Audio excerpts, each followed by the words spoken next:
is a former executive in one of the top 3 oil companies in our country. He is a senior leader of BCBP Mandawi chapter. He is a former chapter head of BCBP Mandawi. Kuya Sanates, please help me welcome our beloved Kuya Hector Tiña.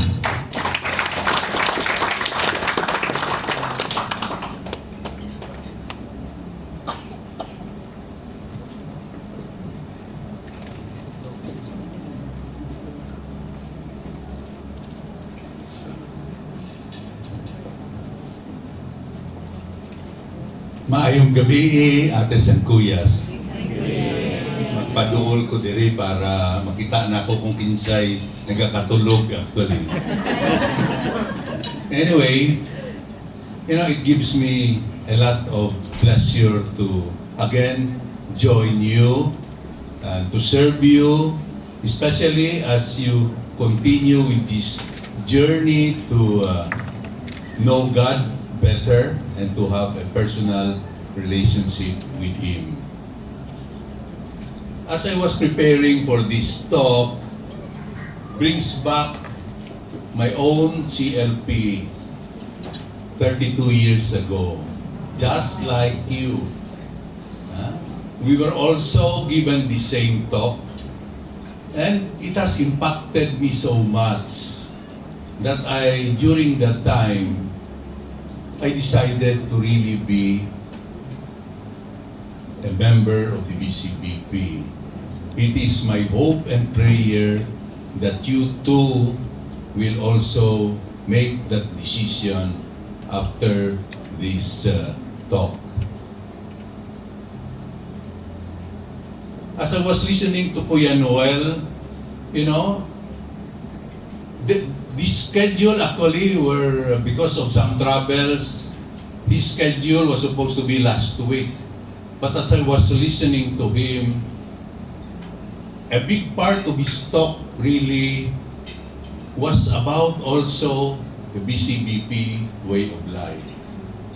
So most of my talk really will just reinforce what he has discussed actually. In a more practical way, I'm going to tell you what BCBP life is all about based on my experience, based on my observation, and based on my active participation in the brotherhood. You see, one of the proudest things that I always say is, you can always see me in any BCBP Mandawi activity. You know why? Even at my own age, every time that I attend a BCBP activity, I learn something new. I learn an insight. I learn deeper how a brother or a sister behaves, what he is going through, and how his faith and guided by the Spirit has brought him to a closer relationship with God, and how, the community has helped him. So, going back to my talk, this is called Entering the BCBP Way of Life. I will only be very, very specific in discussing with you briefly the mission and vision of the brotherhood. I will also enumerate the activities that we do as a community. I'm sure you must have a very good idea already of what these are. You have been here for so many weeks already, so I'm sure you have an idea what BCBP is all about and what we are doing actually. Okay? Can I have the second? The vision of the mission, the vision and mission of the BCBP can be summed up in a very, very few words that is to bring Christ to the marketplace and to win the marketplace for Christ. Very simple words, but very challenging and difficult to do. But with God's grace, like I think what we have discussed in so many instances here, with God's grace, we can live a life pleasing to the Lord. Okay. The second, next slide please, Kuya. The community's way of life. Nangita ko, kudigo ko, kaya di na ako memorize tanan. No? First is, after this session, all of you will be again asked to talk to your discussion group leader, and you will be asked whether you want to continue the Christian Life program. Again, I hope and pray that you will say yes. Okay. After the CLP, I'm sure many of you, hopefully, you will ask these questions later on during our open forum. After the CLP, what now? Can anybody share with us his or her thoughts on that particular question? Hopefully, again, I can share with all of you what we will do after the Christian Life program. Okay? What will happen is, if you say yes, and hopefully all of you will say yes, you will be assigned to what we call the action group. This is the smallest unit in the brotherhood. You'll be assigned with 5 or 6 couples, which will comprise the action group, where you will meet regularly twice a month. And this group will be your group that will develop, that you will develop together in faith, in trust, by supporting and helping one another, as Kuya Noel explained earlier. Here you will experience friendship to its highest levels. Friendship in the sense that, you know, when friendship is bonded by the love of God, then everything else flows very, very well. Sharing, helping, advising, assisting, living together as friends, is as community. Okay? So, again, that's the start of your entering the BCBP way of life.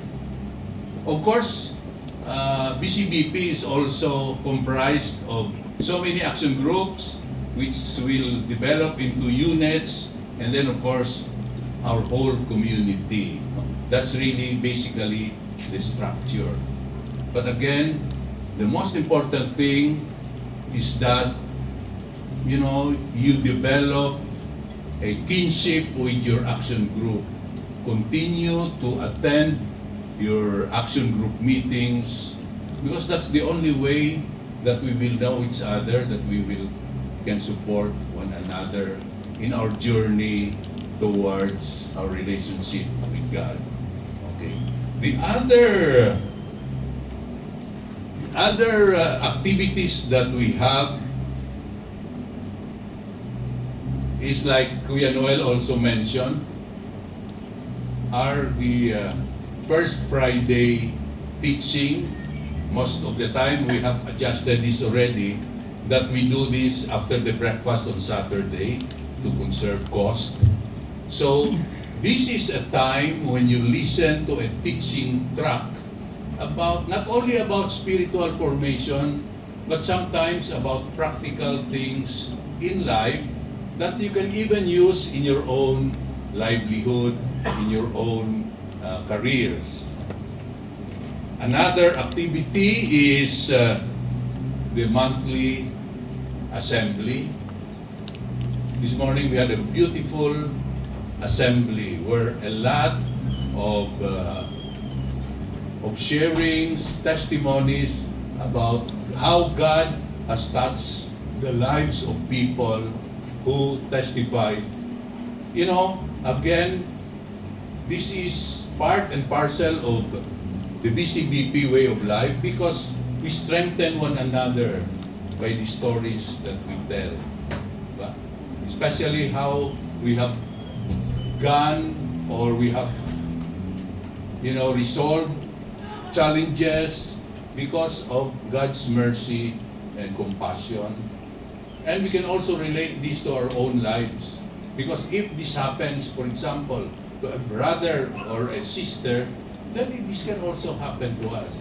We get the support, and of course, we are inspired by these stories. Okay? Of course, many of you are already familiar with our Saturday breakfast. Hopefully, all of you have already attended the breakfast. Again, this is the entry point of BCBP, and hopefully, you will also make that resolve. Because here in the breakfast, you hear testimonies of Kuyas and Ates about how God has touched their lives. Strengthen your faith, and also, you get guidance on how to behave, especially when you are faced with the same situation in your life, in your marriage, in your careers. We also regularly have retreats.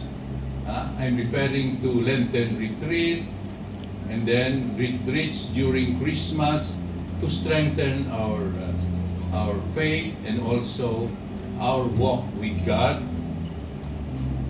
BCBP is not only about prayer, and we also have many fellowships. Diba? For example, we meet together regularly in fellowship. We have chapter anniversaries. We go to the beach as either action group or a unit. We go bowling. We go in other athletic activities to foster our brotherhood, and at the same time improve our health. So I guess another very important activity which I'm sure we will hear one of these days is what we call the National Anniversary Celebration, where all the BCBP members all over the country, easily about 6,000-7,000, join together to worship God in one assembly. Okay? So it's beautiful. So that's in a very concise manner, in a capsule. This is really the activities that we do in the BCBP. Okay? I'm sure all of you will experience this as we go along. Kuya, next. Okay. The formation program, after you finish the CLP and you decide to be part of the BCBP program, of the BCBP community, you will be exposed to the formation program to make you understand what it means to be BCBP, to know better what we have to do as Christians, as businessmen, and as married couples. And we also have to understand what is God asking us to do as members of the community. There are 4 basic formation program. The first 2 months will be about free to follow the Lord. Here you will be taught how to manage your time, your resources, and how to handle temptations or the things that sometimes will bring us to difficulty, especially in our walk with the Lord. The second is for married couple. We call this the Brotherhood Christian Marriage Retreat. Here, both of you, the wife and the husband, will be taught the roles, the Christian roles of a husband and wife, how to make Christ the center of your marriage, how to communicate so that you will grow together, how to handle conflict sometimes, and how to teach your children the ways of God. Okay? The third formation program is what we call Brotherhood Christian Business Retreat. This is for businessmen and professionals where we teach Christian values and how should we behave in the marketplace, in our places of work, in our homes, in general places that we have in society.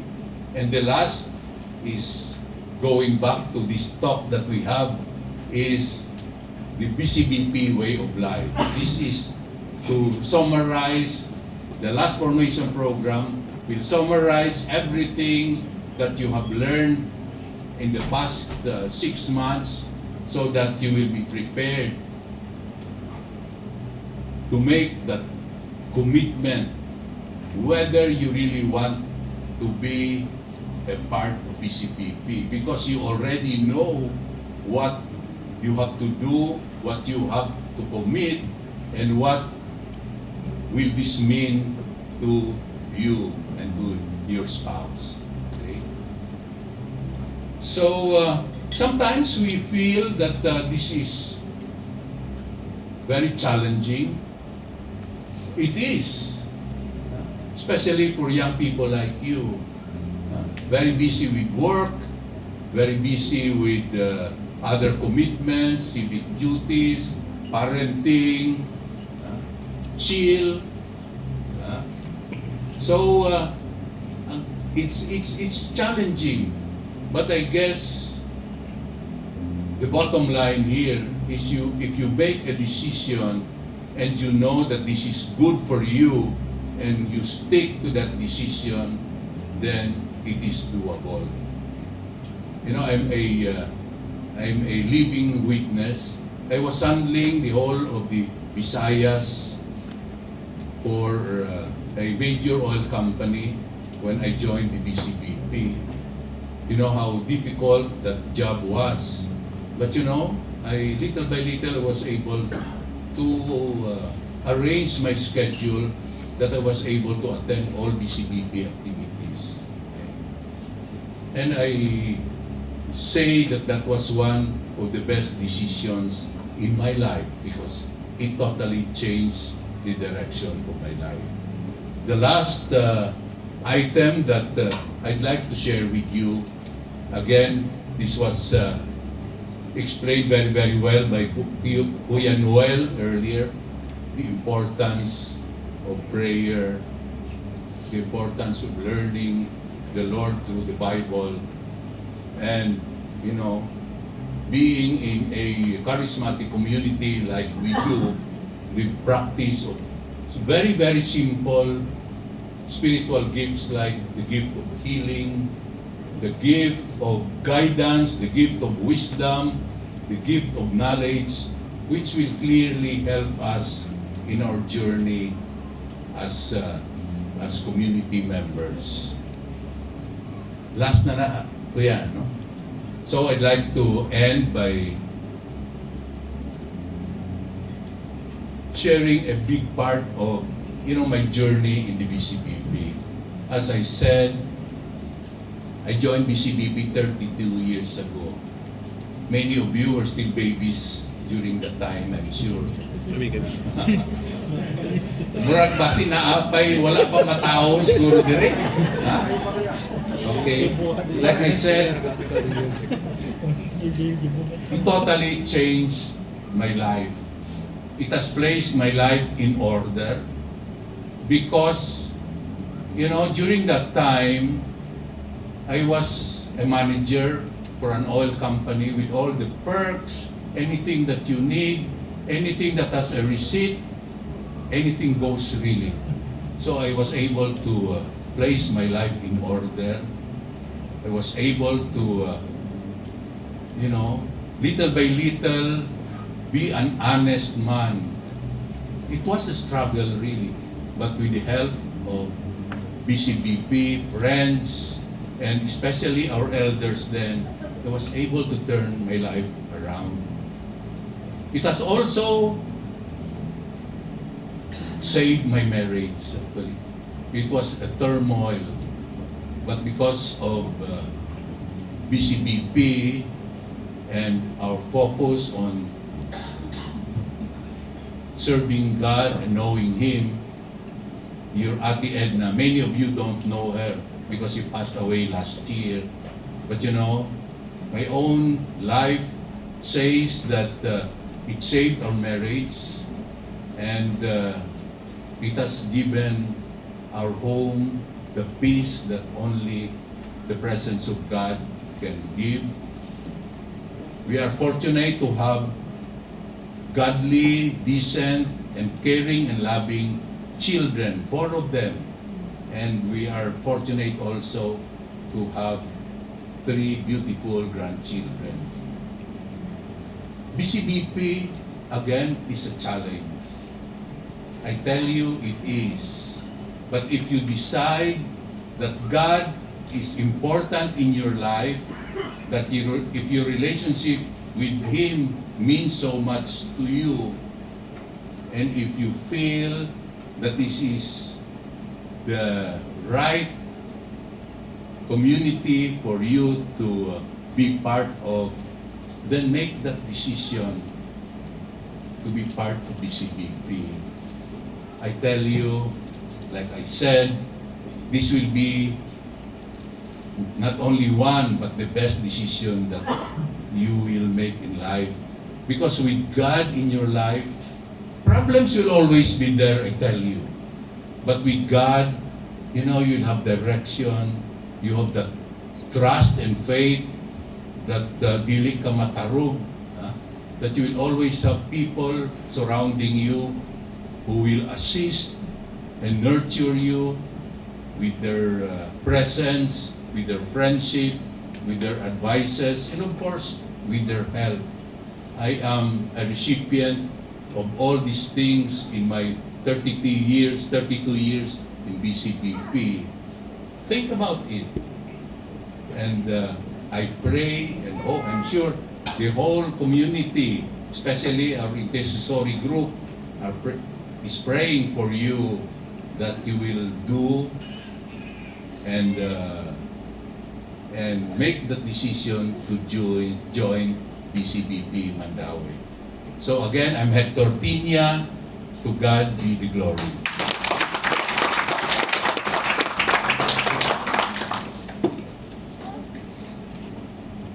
Thank you very much, Kuya Hector. No? You put it very clearly with conviction.